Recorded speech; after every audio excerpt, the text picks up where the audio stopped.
Rien n'est interdit. Ça fait très 68, ça. Il est interdit d'interdire. Hein. On laisse circuler tout ce que l'on est, tout ce que l'on perçoit. Donc Césaire, c'est cela qu'il fait.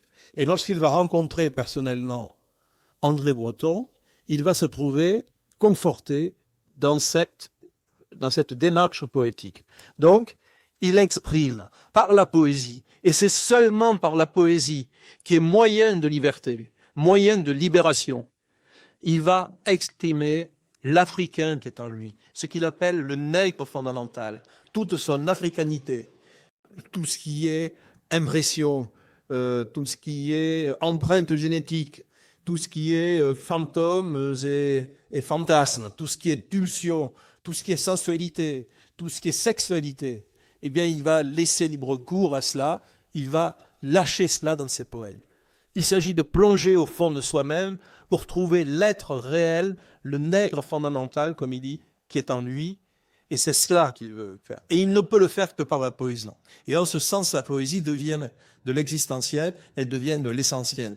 Le poème de Césaire, qui s'intitule Sculpture, sculpture au pluriel, et qui, je crois, dit l'essentiel de l'art nègre, de l'art africain.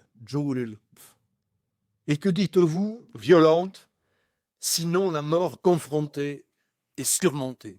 Il parle de sculpture américaine. Et que dites-vous, violente, sinon la mort confrontée et surmontée?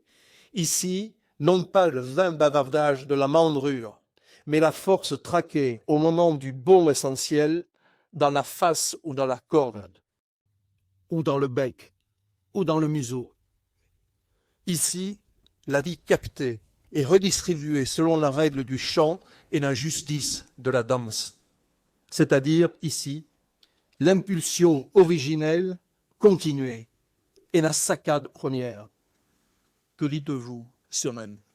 Sinon qu'ici, en ce lieu visité par la merveille, le hagard s'apprivoise, que le cosmos connive et que l'accord achève ce qu'un drame a commencé.